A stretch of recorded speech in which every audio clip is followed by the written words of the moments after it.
Hey everybody, it's been really cold weather lately, and you know who's really suffering? The birds.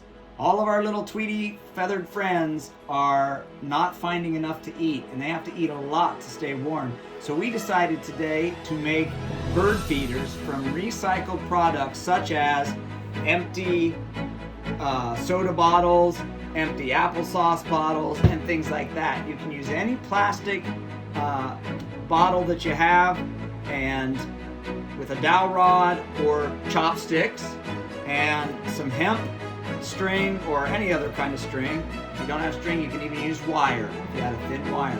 We're making bird feeders, do-it-yourself bird feeders. So basically what we do is in the bottle, after the bottle's cleaned out and dried, we're drilling a hole near the bottom straight across from each side so that we can insert a dowel rod to serve as the perch.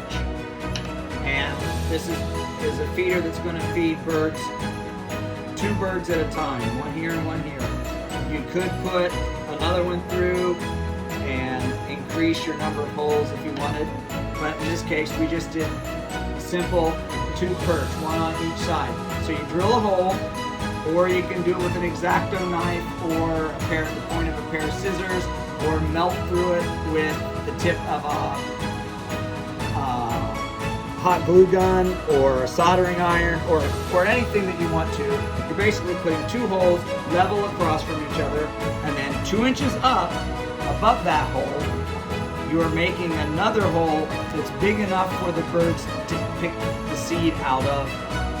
And so it's a gravity fed feeder, just like the ones you buy from Walmart or any place where you pay $30 for a bird feeder, for a plastic bird feeder. This one is just basically a dowel rod, a recycled bottle, and the bird seed, and a little bit of string. So very, very cheap, very inexpensive. And if the squirrels knock it down, or the weather blows it down and the bottle breaks, you're not out anything, you just make another one.